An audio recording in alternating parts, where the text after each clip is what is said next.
can't close like he hasn't been able to really close any deals that he's supposed to do. But it's really funny because like the myth of Trump that he's been trying to like, I don't know. Yeah, it just doesn't actually fucking work. Like,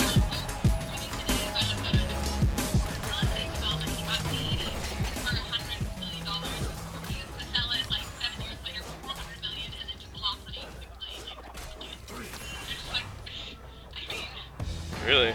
Welcome back over to the North American LCS. My name is David Freak Chili, and sieging the cast that's with me is our very own trebuchet, Isaac Azale Cummings Bentley. I was going to make a joke about that. You stole it. I said it during read-through. You should have been around there for it. Sorry, buddy. Let's start the match by looking at the lineups. On the blue side for this one is going to be FlyQuest in game one. You got him on your screen right there. Balls in the top lane, Moon in the jungle, High at mid, Altec and Elimination in the bot lane with Coach the card still there in that lineup. And their opponents today on the red side, Echo Fox. In the top lane, Looper. Jungle, Acadian. Mid lane, Froggen. Bot and support, Heat and Gate, with Tim Hero here to help out for the bands. Absolutely, and both these teams come into this series on a giant slide. 1-7 in the last eight They don't actually know how to take advantage of it. Which is very rough. Of course, FlyQuest, though, still in the running for a playoff spot. That's really funny. Fox are not. Yeah, they really need to just shake off the second half of the especially because like this has been something that's been they spent going the whole on for time so saying no long to for them. Obama. I'm like, they were written off at the start of the season. Like, what was the People were point of thinking all they're going to this? be a last place team. They were able to defy a lot of those predictions and perform a lot better than expected. It's not too late for them to bounce back and still make the playoffs, so they need to just clear themselves mentally and focus on this individual game. Absolutely the case, so they can win their matches, and their schedule looks pretty easy. There's a good chance for this one. But let's talk about the fact that they're against Echo Fox, a team that cannot make playoffs anymore. Even if they got into that scoreline, they'd lose the tiebreaker automatically. So it's just about whether or not they can stay in the LCS or they play in the promotion tournament to have that honor. It's actually pretty crazy to think that this team, based on the start of the year, could be going into the promotion relegation tournament. That is pretty shocking. They have still improved since the summer split. Obviously, they are a much better team. We've seen explosive early games, and the team has been able to transition those into some great wins, but it's been a long time since they really have been able to consistently do that. And that was kind of the story for both teams. We need to see Acadian bringing the same fire that he brought earlier in the year and then really kind of getting this team going.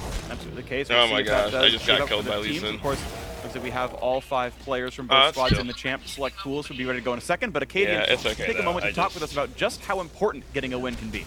I'm like trying to figure out. I think just for us, coming away with even one win or just one or two wins optimally, like we've basically been getting shut out, I think, for the past 3 weeks. Just winning against one or both of the teams would definitely, I think, make everyone more happy because we've been working really hard, and it would be really disappointing to just lose after putting that much effort in. Yeah, my jungler got both of the kills in that honestly, situation. Acadian's a player that I've actually really liked watching this split. He posts a vlog like every week after the games, and I mean, like, talks about whatever. the state of the team, what's been going on, and he feels like a player who has been sort of, very emotionally invested in the games and very emotionally invested in the matches. Where it's like, yeah, we did really well in scrims this week, so we thought we were ready to go. We got too confident, and you kind of let the emotions of what the games were get the best of them, and then bouncing back. Okay, well now we're down. We've got to focus and got to play it right. And it is always a very important factor, just being clear-headed and ready to go, because there's a chance that in 1 week's time, FlyQuest have to play, or sorry, Echo Fox need to play some best of 5s to stay in the LCS. Yeah, it's the game is a very mental game, and especially I think when you come in as a rookie, you're riding high. Everyone is praising Acadian, saying, "Oh, 100% rookie of the split. Maybe the best jungler in the league." He's getting so much credit, and that feels amazing when you first are coming into scene to get that kind of reception. But as their performances have tailed off, he's received a lot more criticism, and being able to deal with that, especially when you are used to all this praise, can be even tougher, I think, on a young player. Absolutely the case, and we'll see if, of course, they can improve. It's always fun as well. These players against their friends and whatnot during the commercial break. You saw the cheeky bants between the two, the FlyQuest and Echo Fox jungler. Yeah, the first time I didn't even really die to the gank was Moon took a picture of like his shorts at his ankles and was like, I took a poop and it reminded me of Acadian's play. And I was like, all right, we're off to the races with this one. The Altec tweet was actually pretty savage too. That one, I don't even know if that was friendly banter. He's like, oh, it doesn't matter if I feed in lane because Keith is going to throw the game anyway. And I actually saw Altec backstage before the games, and I was like, hey, so what's up with, are you friends with Keith? And he's like, really want to go hard. And Moon was there, and he's like, oh, it's still true though.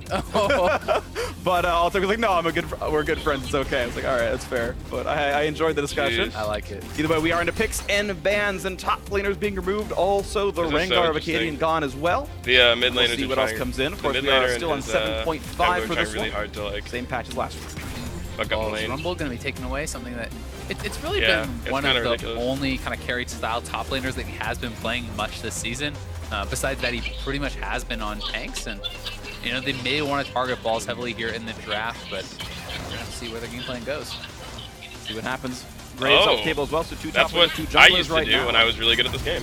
Might even be that the Nautilus ban prevents the Mordekaiser bot lane. FlyQuest shoot themselves in the foot. Shen also gone here, really moving tanks from the Looper champion pool, which is interesting because I don't feel like Ball's been playing very well on carry top. I think his best style champion is actually playing the Shen and Nautilus. Well, Fuck! I mean, with something like this, I missed my fucking Q or my R and then died. Rumble, which is kind of one of the natural counters to Shen. I'm playing. You don't really want to give that over to Looper because it's extremely powerful. Sure, I'm playing Jhin, and then the enemy is playing Draven, and we both like long range so much out of the split push pressure, the global pressure that he brings to a team. I totally agree. It's definitely strong, but they're actually going to go for the Camille anyway. So let's say Phoenix 1 special to go into the support role. Balls is going to play a champion that is not supposed to be lane dominant, to be fair. Decided that they wanted to, or the person more of a dive and utility into the late game, but it's still one that feels like carry top as far as. And they were like, I'm not actually going to play Orianna, so I was like, oh, okay, well, and I think one too of the late. I've already picked fucking Jhin mid. Is well, she may not have the most dominant of lanes. If she gets going, it's extremely snowbally because you can almost not ever escape. Clear my fucking wave, dude. You're going to give up a lot to first pick Camille with Lulu open. Lulu has been extremely popular in the meta. I think unlocking a lot of opportunities for more carry-oriented style AD carries. We'll see if Keith's going to try to bring something like that out because he's pretty much only been on Ashe. Sure, but we've seen some Kog'Maw played around the world. We've seen some Twitch. Actually, just earlier today, we saw Twitch come out. Sometimes you can get them to stop, We'll see if that comes through. Early Gragas pickup here for FlyQuest Jungle with exactly 2 of them banned away. The third one up on the dock was Gragas, so a bit of stuff there. And the Zyra as the counter pick into Lulu and a matched jungler here as Kha'Zix comes in. And Kha'Zix has certainly fallen off in priority, but still very strong. It's not the kind of first pick, first ban type thing that we were seeing a lot earlier in the season. Definitely one of the Acadian's best champions. With Graves off the table, I think he keeps showing up to like clear my minions when I'm not very around. well I'm like, don't against that Camille. I think it's someone who can take over against the Camille early if he does get help there. So I think you can already expect to see quite a bit of attention placed on the top lane with 2 pretty explosive top laners and powerful early junglers. Okay, Warwick could be an easy focal point. We'll see, of course, based on what the matchups are on the rest of the lanes. Of course, Zyra can be plenty aggressive, and if we do see a Kog'Maw or Twitch, it's a easy enough champion to fight, but it's really up to what kind of style they want to play. Caitlyn on the table as well as someone who might benefit from that kind of stuff. Talon and Ahri dropped off so far. Mid Assassins being removed away. Echo Fox does need magic damage at some point on their kit with a physical damage jungler, physical damage top. Syndra rounds out the Echo Fox bans. And there's still a lot of options I know here if you for landed the mid lane. ult, Orianna still up, sits out as someone who's a pretty obvious blind pick mid laner to me. I think that champion does not really have a lot of natural counters or tough matchups, and obviously on the other side of things, Cassiopeia, there's still many options here for both teams. Yeah, Vladimir's one that I've seen as a pretty common blind pick as well. So much so that I continually saw it last week as a red side second phase ban. They were consistently banning Vladimir away from a team that has to blind pick a mid laner, usually speaking. I say have to, so usually speaking, they blind pick a mid laner in the second phase, and we'll see what happens. Cassiopeia, the final ban. Yeah, so Echo Fox certainly does have some in the mid lane, and they've got here. As you said, I do think that they are going to need some AP, especially Lucian. with Gragas and Camille, who can itemize somewhat towards that tank nature. Against some teams, it's fine to go full AD if you're going up against someone who's not really going to be building armor, if it's kind of pure DPS type teams. But when you do have the tanks, you really do have to kind of give yourself some flexibility there. And we saw there, Keith hovering the champions he wanted to play, we presume, the Vayne, the Lucian, the more mechanical, flashy ones, and instead it's going to be his 75th straight game of Ashe. Quote me, that's the exact number. It's been 3 years straight. Never been banned away. It's got to feel bad for Keith, honestly. It just feels like he's been completely relegated to this champion. His team does not seem to have a lot of faith in him, and he is getting put on Ashe time and time again simply because it feels like the most effective AD carry when you don't get any help. You always have the arrows, you do have some sort of baseline level of effectiveness, but that said, I just, it's not working for the team, and I would have liked to see them try something different when they have the Lulu. Yeah, I think you're right, honestly. I know Ashe can put out good damage. She is a natural Hurricane user, has some good damage scaling. Like, I have seen Ashe players take over games, but you're right, it's not what they're looking at. They're not like, ooh, yeah, Keith, get on that Ashe and start carrying the last 15 times in a row it didn't work. You don't think Gold's a good ranking? Gold is actually a pretty excellent and all that. ranking, 1-7 match record recently. Victor gonna come out as the final ban here for Froggen. It's actually interesting. The Twisted Fate used to be banned against in every single game. That's been gone away for a while. Instead, the lineups continue and have been rounded out. Caitlyn on the one side for FlyQuest, and of course, there's Ashe in for Keith. And the Oriana Victor matchup, I feel like I've seen that a million times as well. Yeah, definitely have. Froggen has taken over some games on the Victor. I think he certainly can be that carry-style player. I like FlyQuest's composition quite a bit here. I think that they have more powerful bot lane. They have really strong early jungler. They have great AoE damage and team fighting with the Zyra, the Gragas, and the Oriana. I just think across the board they have a very solid composition. Obviously, Echo Fox is not really a slouching team here either as far as their composition, but anyway. I think it's going to be tough for them when their bot lane is already struggling so heavily, and I favor FlyQuest 2v2. My ult will be up in 30 seconds. 2v2s, I actually like their top lane 2v2 as well. Balls are going to really want Ninja Tabby, physical damage top and jungle. They're even both auto attack focused, which makes it even better. And yeah, I feel like Balls will have a decent time against the matchup he's in. By contrast, Moon deals magic damage, so Looper, if he does get Ninja Tabby himself, still takes full damage from Gragas, and sometimes that matters. That 20% damage difference from the second member of the team can turn a lot. It really can, and I think just in general, when you have already a CC top laner, and then CC coming out of your jungler as well, it's very risky to bully a lane. Like, when you're playing Renekton, you want to shove them up, you want to pressure them, but if you get too far up, you get sent up by Camille, easy follow-up for Gragas, or vice versa, and you're probably going to go down. Yeah, and as soon as it's level 6, you are not slicing destiny out of that pit. You have no knockback that's gonna get you. So, fun game to watch out for. Of course, FlyQuest still fighting out around the 6th place spot to get themselves into playoffs. Echo Fox need to grab a couple wins to make sure they do not fall into the promotion tournament as game 1 is underway. And it's going to be a fun one. Balls first pick, Camille. Moon on the Gragas, and we'll see if FlyQuest can turn around a late season slide. 1-7 in their last 8 matches. They can still make playoffs. They have the easiest schedule left of any team in Week 9. They are supposed to 2-0, but we'll see if they can do it. They are, and I mean, I think the schedule is pretty easy. I've basically gone to gank twice and gotten 2 kills each time I did it. You know, maybe this is just the level of team that they are, right? Sure. You know, you're looking, okay, yeah, they're a team that's up in the playoffs. They should very easily beat these other teams, but they have the same kind of record within the last 8 games. They've both really been struggling, and you know, a lot of people have been talking about the struggles of FlyQuest as far as scrims. Having a great time, but he's not terrible, I don't think. Saying they don't really put forth the effort in scrims, don't take them seriously, and Hi a couple of weeks ago even saying that, hey, they have the most consistent record. 0% win rate. Yeah, his traps are pretty strong. Stuff here. At least their match score is better than that, but a lot of room to go for a team that was challenging for first place at the beginning of the split. Explosions. Such a good start. It was Cloud9 white and Cloud9 blue, and now it's actually kind of both those squads that have been having a bit more of a slide, but at this point it's going to come down to the final 2 matches and the potential postseason. And you never know what a team like this could pull off if you can sneak into the playoffs, because I think that one of their strengths is their match planning. They're willing to do some risky strategies, and I think that if you go into a best of 5 I don't know. With some kind of crazy strategy, like you can certainly upset some teams, take some games away. Yep. We'll see if that happens. We are, of course, into this one as the early jungle leash is going to be a bit different. It's going to be a red buff start, actually, for Acadian. That is somewhat less typical than the normal Raptor start that we just saw Moon get, and is actually a little bit new as well. I haven't actually really seen Krug before red much, but this is what Moon's going to go for with this start. Yeah, and I think both these guys are just looking for some different starts. I mean, Cadian looking for a level 2 cheesy gank here on Fly. We'll see if they can get it. Leaps in, forcing the flash at a High. All right, that buys him some, you know, it loses him some time, but now it's a Summoner Spell advantage. Of course, High, no escapes, and he's running Ignite in the mid lane matchup. Makes him an easy repeat gank target. And one of the big things to note there is this was not a long camp for Acadian. Yes, it does take some of his time, but he did not invest a massive amount of time there. And Moon going for a super early base, so he may be trying to throw off his opponents as far as gank timing. I'm not sure if he's going to go back for the red buff or what he's trying to do. But that early base seems a little bit strange because he's actually going to end up behind on camps being farmed here. Yeah, it is strange. We'll have to see what he's actually going to do with this one. Maybe he wants to stay around on the map for a long time now and he can have like this level 4 or level 5 gank timing.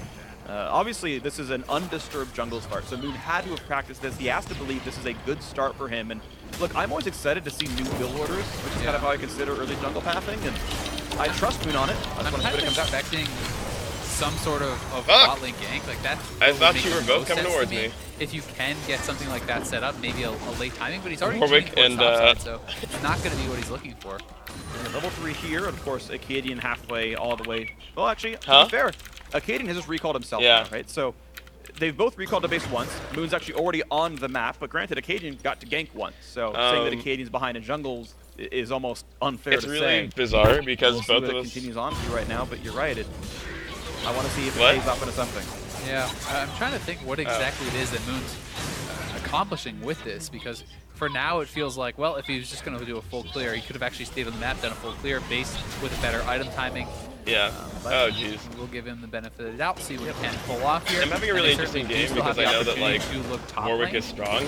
I haven't played Jhin mid in so long that like I don't actually he does get know what to expect, but because I'm up against a Draven like in the mid lane as well, with a level deficit, I don't feel I'm having like a really crazy experience of like us both just for now he's okay. Quick stun having way more gold than you normally have at this point in the game, and I'm Gragas was, and he knew he was able to go for the trade. Balls didn't get the auto attack until like we both are way stronger than the other is expecting.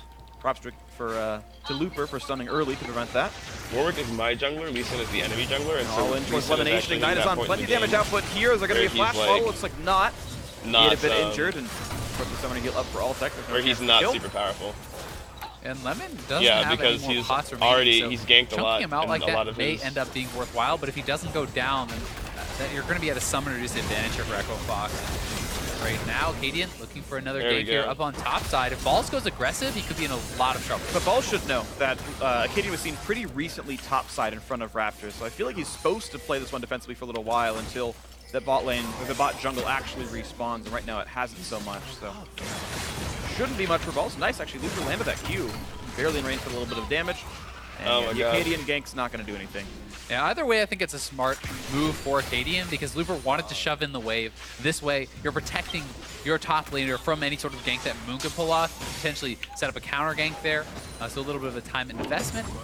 Obviously, the downside of that is Moon is getting ahead as far as camp's taken. He's a little bit up on the experience. He's a full level. He's more than a full level ahead right now. Of course, Acadian was camping, waiting for the bot jungle to respawn, and he'll get Gromp and he'll get bottom scuttle, but I don't think that reaches level 5 for him, so this is still a long road ahead, and for what it's worth, Moon's pathing has seemed to work out for him okay, but a lot of his Acadian's been not farming for a fair portion of this game. Still level 4.5 to Moon, still 5.5 and back for his next clear. And it does kind of come down to, hey, can you actually get some sort of an advantage off the fact that High is down a flash, right? And with High's flash pretty close to coming back up, it hasn't looked like it. So, you know, if you force that summoner, it's great, but it doesn't actually accomplish anything unless you can follow up and execute on that kill, get yourself an advantage. Even the advantage comes through, but right now it has it, and High's flash, as you had mentioned, coming up very soon. Bot lane has been trading pretty close to equal. I think they're going to look to go here with Froggen at 6, and the flash is still down. They will look for this kill. Lulu's even coming up, so they're going to try a 3-man High. So this is so High right now to the top side, and he has Moon near him as well, and they're looking for the Raptor respawn, I guess, and it's just, all right, well, you went to gank, I went to farm. Pretty much the inverse Acadian right now, and Moon gets to take the Raptors away. He'll walk back to the lane. Long time for this, and it's not going to pay off. It doesn't seem like. Side. I am. Well, nice attempt by Echo Fox. I like the idea, though. You could tell that if you burn the flash early, like maybe it will still be down when level 6 19 comes in, right? That was the timing window they're hoping for, but of course it didn't happen, and now we're going to see a red buff steal. And I think the FlyQuest actually played very intelligently around this. You could see High cheating to the top side where his jungler was in this kind of moment of weakness right before his summoner came back up. Then they rotate Balls down just in case there is a 3-man gank. They would have 3 members there to answer it. Now that his members are gone, he's kind of cheating away. He's moving outside of lane. So I think High is playing very well around the summoner disadvantage, and it's right back up. Looper's coming in, level advantage, a lot of damage out from Moon. Whoa, he misplayed it! He didn't explosive cast go far enough. High thought he was going to come in. The first blood not going to come through to Looper, though. Dangerously close now. Froggen on the chase, but he is in a 1v3. Ulti's in, looks for Balls. Not going to be the easiest to kill up Camille as they flash forward into this one. The ulti's in, they can't get the damage, and Balls donates first blood over to Froggen. I think he could have run away with it.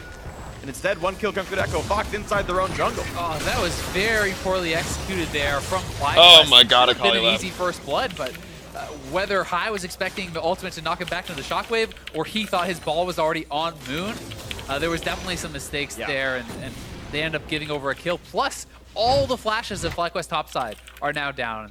That's watch this one more time. There is the ultimate. Yeah, okay, that's exactly what it was. He did not knock him. He knocked him right into the wall instead of over to the side a little bit. So High was trying to time that ultimate to be right out of the Gragas cask and then sticking around here a little bit too long as... Yeah, so the interesting thing about Jin is that he definitely, like... Yeah, I mean, Balls wanted really to high pick up the kill, but potential. you have to give the respect that Looper is going to be there, that Acadian is still going to be hanging around. Yeah, so definitely like for that one, he tried, but it's not going to work. Needs to be done for the Camille, should make it easier in the lane matchup, but Balls is down 7 CS, and he's down that assist that Looper got for this one. Game right now is only 200 gold apart, so you can't really call up anyone just yet. Bot lane has been pretty equal. We are going to see the Blade of the Rune King Ashe build. Sneaky had said he hasn't really seen it very much, but gotta be interesting to watch for. And I'll be interested to see if he actually does go for the Black Cleaver second, as that has been the Korean build. Right. Is the Blade of the Rune King into that Black Cleaver. Not something we've really been seeing in North America, but something that seems to have developed a lot of popularity in the LCK for both Ashe and Lucian.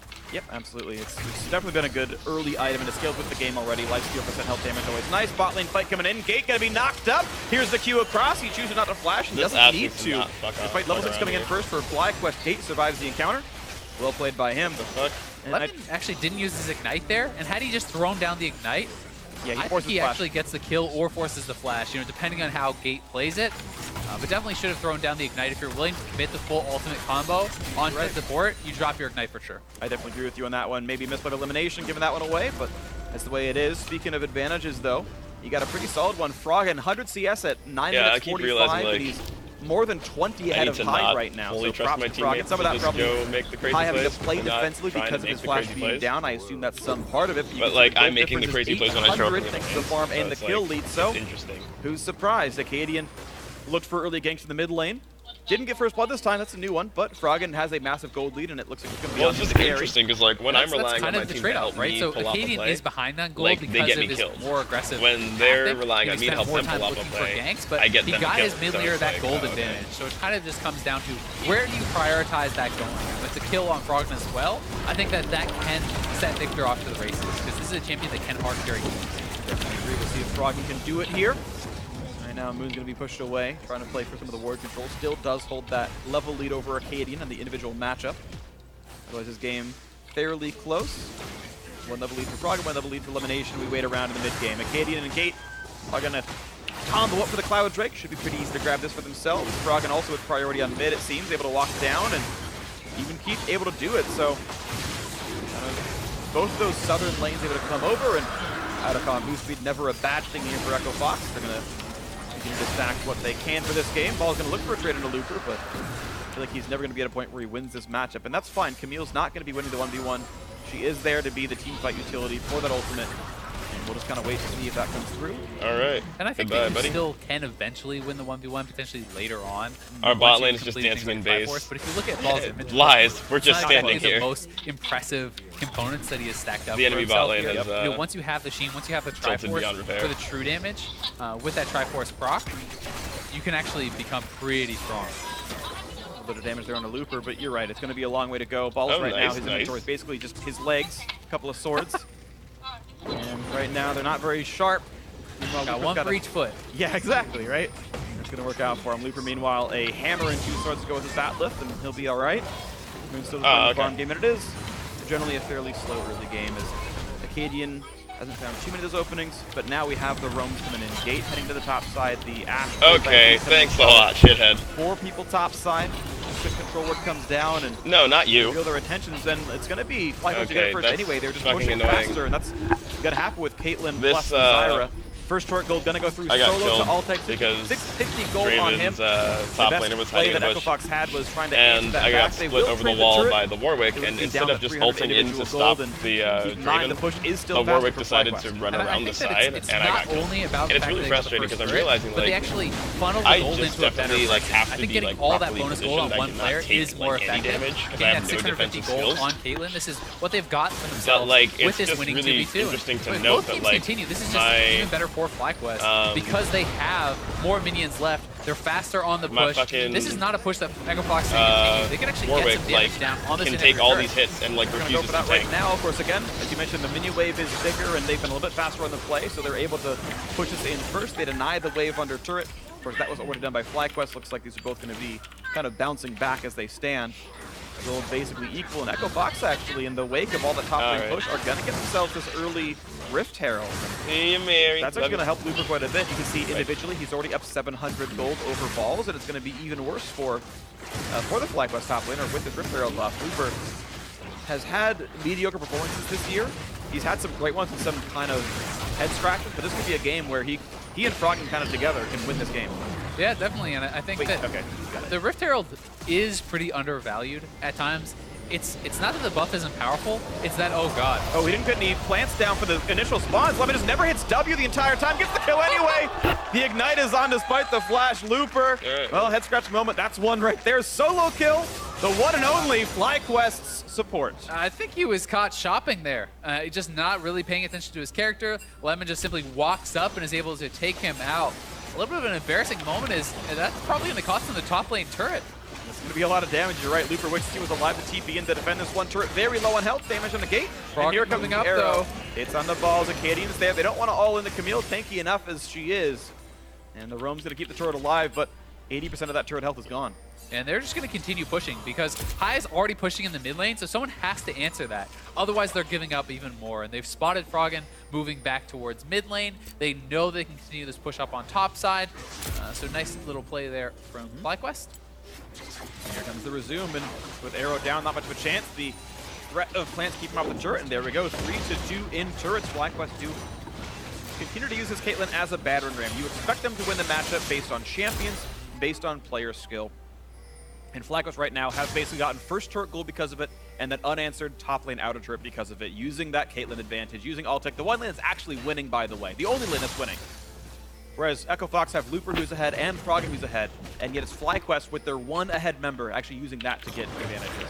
Yeah, it's a very significant advantage, and anytime you can take Caitlyn and move her around the map, have her pushing turrets, have her not really fighting players, but kind of just fighting turrets in the early stages, and get her to that 2-3 item stage very quickly, you're going to be super, super happy, because I think that Caitlyn on 2 items is such a powerful team fighter, and at 3 items, you really can take over a game.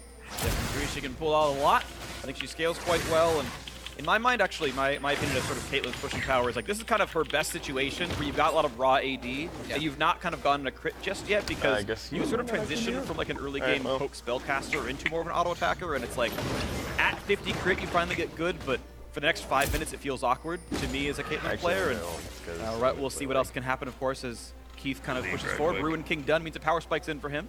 One of the really nice things about Caitlyn that I think makes her strong in the late game stages is not necessarily like that she has the highest DPS potential compared to like a Sivir or things like that, but it's that you can more safely attack because you have your 90 caliber net, you have your trap line, and you have such long range. So your effective DPS is often much higher simply because it's safer to actually go up and do those attacks. Completely agree. Expected value basically of the Caitlyn's going to be pretty high because there's not a lot of risk in your attacks. We have more roots coming on though. We got to point out the fact that Froggen has roamed down to the mid lane and pressed for that outer turret.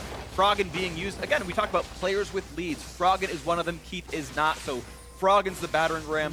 Keith holds the wave. He's actually shot an arrow out, looks for Altec, not going to find it, but there was a chance, of course, for Looper to follow up on that damage. But meanwhile, it's the race against the fact that Altec is pushing up on the top side, top lane tier 2, going to be killed off, and this is a 1-for-1 top tier 2 for bot lane outer, and Altec's faster on the play. It feels like a bit of a bizarre handshake to me from Echo Fox, because I think that having the Camille just kind of scaling and pre-farming and having the Caitlyn scaling and pre-farming is more advantageous than getting the same for the Renekton and the Ashe. So to me, it's to make this exchange where you're just agreeing to trade turrets all the time is more advantageous for the FlyQuest team. The one caveat I will say to that, and I agree with you in general, turret for turret and the farm for farm the way it is. Well, and ball's running away. Froggen does have flash, goes for the Q. He's quick, he's looking for it, he's not an, oh, he does get it actually, the laser comes through, nicely done by Froggen, gets his beat and gets into that one, but of course mid lane outer has been killed and FlyQuest still pushing much faster. I mean, this is 5 turrets in 17 minutes. FlyQuest is just taking almost all these turrets essentially unopposed. It feels like Echo Fox has not been able to mount much of a defense. They do get the kill on the bot side, which will get them a little bit of pressure down there and perhaps make FlyQuest back off, but we're not even 20 minutes into the game. There's only 1 outer turret still standing for Echo Fox. Yeah, and you can see the 4v4 for FlyQuest was better. Their weakest member versus the strongest of Echo Fox, and yeah, it's a good kill for Froggen. Yeah, Froggen very strong at this point. Walls has no magic resist, able to commit the flash, does take him down. So pretty aggressive, well played there by Froggen. But you're right. I think the map is kind of opening up for FlyQuest. You can see the gold lead right now, 1,300. But I do want to give one caveat, which is that Echo Fox have taken the non-gold neutral objectives. Looper on your screen has Rift Herald buff, double Cloud Drake, Internet loves to malign. I think it's still very strong. Echo Fox gonna have some strength with his extra move speed, and there's these non-gold advantages that Echo Fox can use. And to be fair, this close in gold for being up 3 non-gold neutrals, I feel like on a general level, I feel like I would rather have Echo Fox. If you ignore team comps, like I'd rather have 2 Drakes and Rift Herald than 1,500 gold. And I would certainly agree with you if I was ignoring team comps, but Lemon make it pick up. Nice shockwave. Wow, the burst is there. Moon doesn't need the ulti, but the chase is on. Looper gets the stun, gets the kill, picks up a 1-for-1, but he's in dangerous territory, gets kicked off and trades his life, and there's the ulti in on Froggen. No way out of the hexagon here for this one, but he's got the shields, he's got the damage, and Balls gonna give up his life for that one. Froggen finding his 3rd kill of the game, 100% KP, and Echo Fox able to make this fight a 2-for-2. And nicely played on the tail end there from Echo Fox. I don't think Balls really should have been chasing that far in. His team was not in position to actually support him. Yeah. They did get a very quick pick on the Gate, but Moon committed his ultimate when Gate was already dead, and then High was already kind of low and pushed back. They did not have actually the extra resources to push forward for that kill. Yeah, I agree. It's 2 deaths in a row now. Well, not in a row, but 2 deaths that Balls has had by saying, I'm going to go in on Froggen. Ooh, he has more damage than I expect, because he's building armor for the matchup he's got, gets practically true damage done by Froggen and gets pushed around, and it's twice he's misjudged the damage of it, to be honest. And you can kind of see that Balls not on tanks, honestly not convinced. Part of the reason they've been having this late split drop. We can watch this fight again. Yeah, and the initial pick, I think, is great from FlyQuest. It's the initiation coming out from Echo Fox, but then the shockwave into the body slam. The ultimate being commit there is a little bit extra. It's understandable, though, that Moon wasn't sure he was going to go down. And I think that Looper, that's not a dive you really want to make, because although he does trade a kill, you're trading the support for the solo laner. And here's where I think the initiation is fine from Balls, but his team is not actually in position to back him up. So you can't go for that if your team is not there to follow up. I mean, if all 4 of the members still alive are right in position, I think you win that fight, but they were not. Yeah, I agree with you. And one thing I want to point out, though, is props to Froggen. Or shout out to Froggen, as the week was, last week's phrase was. He actually didn't burn ulti onto Balls. He put it on the High and said, High, you can't follow up. We have enough damage to kill off the diver. I'm going to zone out the back line. That is a clarity of execution that many players don't have, and I wanted to make sure I gave Froggen props for.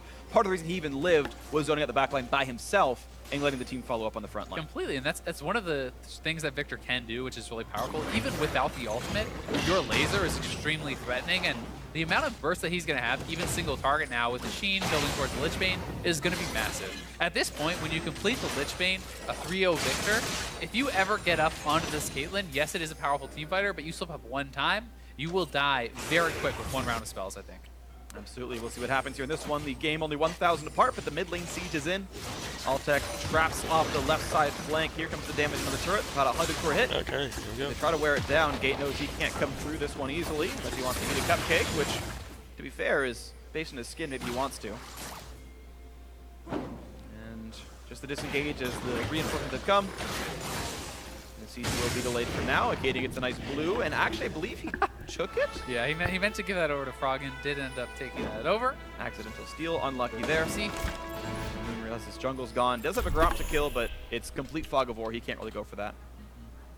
And Froggen back to playing around the mid lane bush. This is one of, I think, Froggen's trademark moves. When he's on a Nivy, he's always going for these sorts of picks, and it feels like almost every game, Froggen is able to get control of these side lane bushes and create a pick at some point in the game. I really do think he is very intelligent when playing around. Let's see what they can grab for themselves. Because Froggen is the lead right now, and he's the one to watch for if Echo Fox is going to win, which, if you look at the lineup on paper, you think that's pretty likely to be about him, and in this game so far it has been. We'll see if they can keep pushing in with this. Arrow's going to land onto High. That could be a really good pick. The burst damage is there, and there's the kill picked up. Acadian gets his first kill of the game. And nicely done. Keith, they put him on the Ashe this time around. At least it's working for that regard. He's got 3 assists. Those arrows, at least 2 of them have resulted directly in kills for his team. Yeah, great arrow. And with this mid lane turret this low, I definitely think FlyQuest needs to back off. We have Looper in position to look for a flank if they stay around to actually fight it. And they may just try to set up a dive because Balls is not here. 5 yeah, here they go. Then here comes Looper. Here comes the dive. They find Moon. They find elimination. Explosive Cast doesn't buy a lot of time. The first kill comes through. Looper onto the turret, makes sure they can go for the next. But Keith pulls aggro, and they've got to block the snipe, and they do so. The 1-for-0, though, they might get the comeback onto Looper, forcing the flash away. He stays alive. And Balls is pushing topside at the same time. He's trying to shove this in. We'll see if he can get anything more. He's going for the inhibitor turret. Okay. That's Triforce, and that Q's going to be a lot of damage, so it will be... Yeah, a lot of health off right now. Ash has recall, but you can see the damage up, but Ball's able to play the split push game, and this has worked for him, actually. Turret destruction, name of the game. Able to answer an inhibitor turret for that kill. I don't think he's long for the world anymore. Doesn't have a way out, not a chance anymore, but it is 3 straight Drakes. Acadian gets his third, and all said and done, 3 kills and a Drake for a turret. I still side with Echo Fox. Yeah, certainly do. I think that was very well played by them, getting the initial pick and then forcing the play around there. And FlyQuest, I think, did not really play safe enough, knowing that their top laner still didn't have his TP for a little bit of time, and not seeing the Renekton on the map. You have to expect they are going to look for one of those plays, even with a pretty solid disengagement. 5 versus 2 advantage is just way too much. Yeah, totally agree. And of course, good by Echo Fox to pull the trigger. It's a team that we have maligned for bad and overly safe late game shot calling, and at least realizing that a 5v3 turret dive is a good call. It does work for them, and they get the 1 extra kill for this one. The question to me is going to be, can you actually make that inhibitor turret pay off by getting Balls into a position where he's winning the one-on-one and either draws pressure or takes that inhibitor turret? Because he has had a pretty bad start to the game, 0-4, down 50 plus CS, he's not probably at that stage just yet, but if he can get there and 1v1 Looper, that gives them a win condition. All right, here we go. Speaking of win conditions, though, the arrow comes in again, and this one just silly by Moon, though, kind of wavering by himself with nothing to play for. Just eats an arrow to the face, goes down, and they are going to look towards Baron. I think they could just start it up and try to bait FlyQuest in. I don't know if a full commit to this will make sense, but we'll see if the play's going to come through. Balls TPing in. TPing in means the play is in. 6,000 health with Baron. Nash elimination puts some plants in. They look for Frog and takes a bit of damage. Shockwave not going to come through just yet, but High can still pull the trigger. Balls once in. Can't find the stun, though. Gravity Well means the kill's going to come through. Of course. It's dominated now. Frog and his 3,000 health as Yoda joins the cast. There's the coup. Nice flash to get away from the Shockwave. 1,000 left on the Baron. No chance to steal it away. Moon was already dead. And that's going to be 3 kills already in this fight, and it's going to be a complete slaughter. Echo Fox 3,000 gold with a Baron buff. They get the pick on the Moon, and I think Froggen played that team fight so well. Zoning High out once again at the beginning of the fight, so when Balls goes in, there's no support for him.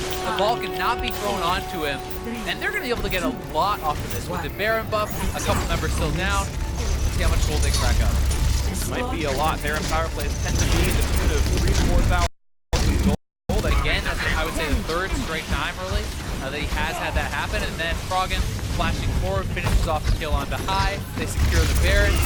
Very nicely done from him. 702, having a super impressive 280 CS as well in 26-minute game.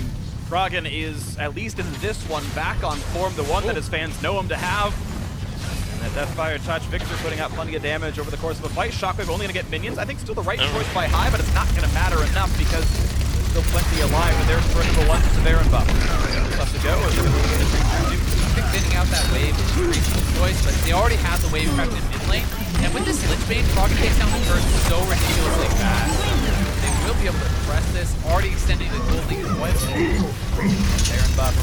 Picked up 1,600, the kills already a couple of more. On top of that, turret's adding 1,000 and change to the kills right now. Echo Fox lead almost 6,000. FlyQuest have to be very careful here because they have this window of opportunity where Shockwave is down, and if Echo Fox sees an opportunity, they can look for an aggressive play because of that, and they may go right for the turret. We'll see. They tried, knockback, almost puts Looper into the turret. It was pretty close, but the wall saves his life. Scumbag FlyQuest base, actually. He's gonna float. Stop the push for now, but still a minute 15 on Baron buff. Gives plenty of time for Echo Fox to reset and go for one last wave. Rocking out the recon by it as well. There have been a couple of near misses with those drag assaults. If we think back to an early fight, Blood, or just a little bit misses Moon, and again here, this you're not playing drag assaults all the time. You tend to be tough to get those angles and really know exactly where you have to place. I think I just blew myself up on this. The one of the I think it's definitely have to fall to level 2, like level 6 on the stage, where he had the stun and kind of misplaced it. But yeah, that one is that was embarrassing. Around. Either way, we are back in for the 40 seconds remaining Baron buff push as Echo Fox looking now inhibitor turrets themselves. Find the flag like pushing for the top lane one, so they do find themselves a fight win. They've got an easy inroad to the base. Proxy a little bit harder. Acadians moving to top lane play. The rest of the team waits in the jungle. And they have not yet found a kill. It has been an extremely passive game overall. Both teams really prioritizing. And I think, to your early point, the fact that you highlighted the priority around Dragons before Echo Flock, that actually does matter quite a bit more as you're getting to the later stages of the game when you're coming up on Elder, especially if they grab this next potion. You have such a massive threat with the Elder from that true damage breath you stack up. See what comes in, Balls wants the dive, gets kicked right back out on a frog, and what an explosive cast! Donates the gold lead away, and now it's Luper's turn to run away, scared and hiding as the stun comes in, the knockup flashes the wall to buy a bit of time, and his Q's gonna heal him up in a second.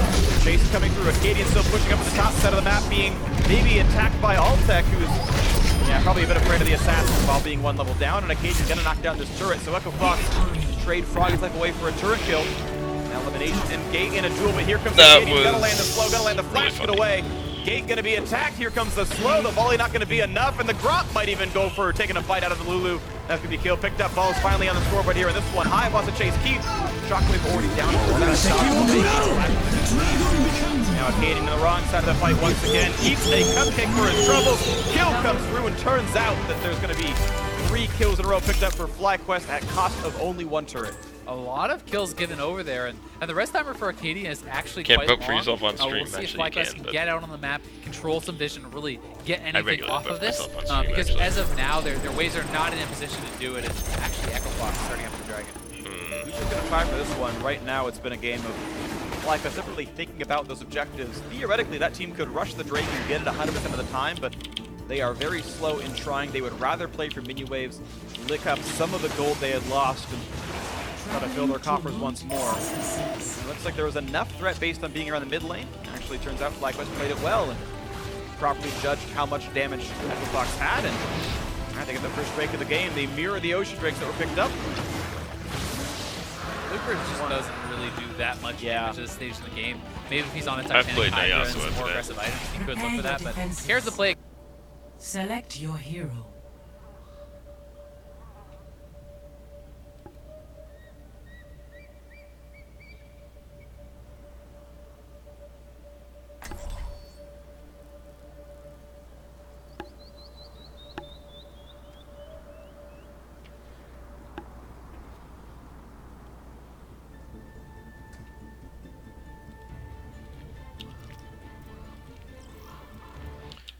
Yeah, I should not do that.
They're going to try and do the Baron. They're going to try and force it. They want to force it during Gnar before he gets his rage back up. Right, here we go. Marin coming in. Bang. A lot of damage onto Ambition. Banging in the back lines. There's the box. Can they do it? Bang getting closer. Marin getting lower. There's a kill for Coco onto Marin. Bang. Wild growth on him. He needs to be the hero. He is the hero. A double kill. And that may send us to game 5. Will it happen? Wisdom's in a really nice flank spot All right, here. they're going to go for it, but Bang just going to Valk over the wall. Bengi gets caught early. Smeb on top of him with that twisted advance, and they're actually going to turn this around. Baker uses the Emperor's Divide. There are the rockets coming in, but the cleanup from Bang, he's free autoing just behind the wall, and Smeb gets onto Bang, but there's the QSS once again, and a double kill from Bang, who is just so protected. Triple kill, quadra kill, and are they going to get the Penta? Marin wants to hand it over. Gorilla gonna get fished. Gorilla gonna get the Penta kill for Bang. That is SK Telecom's.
Alright. Well, I'm done reading shit.